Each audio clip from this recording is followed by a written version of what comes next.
What's up, guys? I watched the new Moana movie, and the critics are dead wrong once again.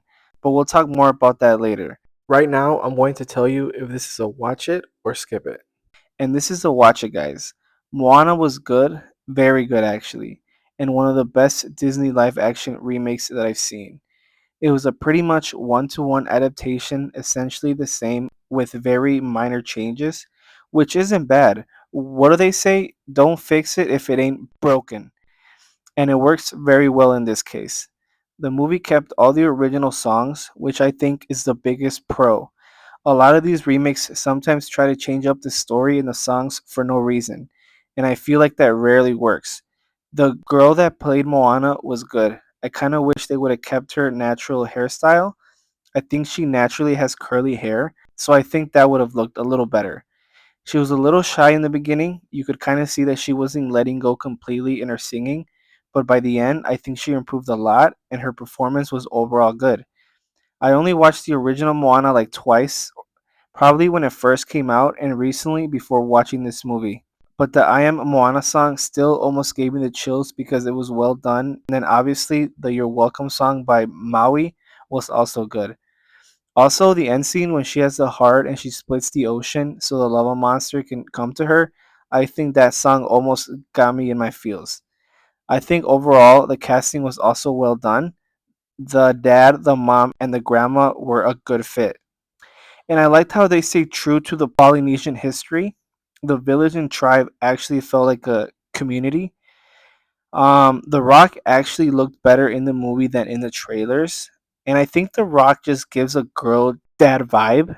So his chemistry with Moana worked very well.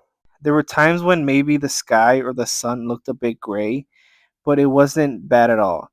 So I think overall, kids will enjoy this movie, and fans of the animated Moana will also really enjoy it. And I think even people that have never seen Moana, the animated version, will like this film. I think this stays true to the animated version, that you can go with either one. So go watch the movie, guys, or if you did see it, let me know what you thought. But now let's talk about the critic scores. And I swear the critics are in cahoots or have a group chat. Because, like I said, they are way off on this one. And the critics are not always wrong, just most of the time. I don't know if they're just out of touch, but it's kind of crazy. And I want to bring up a few Disney live action movies for comparison. Critics gave Mulan a 71, and personally, I thought that movie was terrible. My wife said she even fell asleep, and she rarely falls asleep during a movie. And then Snow White got a 39, and this has nothing to do with the casting. It's just that the story of the live action itself, they changed the song in Snow White, among other things, and it's just not a very good adaptation, in my opinion. So I don't know how it got a higher critic score than this Moana. And the last one, which I think Moana will end up more closely resembling, is Aladdin.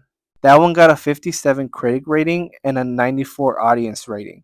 And I think that will probably fall in more closely with Moana's scores. But a 34% for this movie is too low. It's kind of insane. One of the biggest complaints was about the CGI.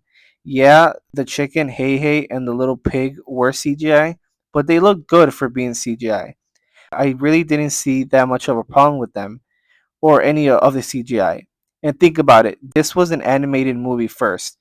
So if it works in the animation, we can handle a little bit of CGI with a live cast. It's kind of hard to control real water and movements to mimic the animated movie. It almost seems like these critics work together to find something to stick onto, to sometimes decide if a movie is bad or not. And it's sad how critic ratings really deter some people from going to watch the movie at all. Even some YouTubers choose to either skip the movie entirely, or if they do watch it, they literally regurgitate the critics' points word for word. And the same thing happened with Supergirl. But I don't think it's going to work with this one as far as the audience score goes. It might affect the overall box office, but we'll see. That's it for me, guys. Let me know what you think. See you guys later.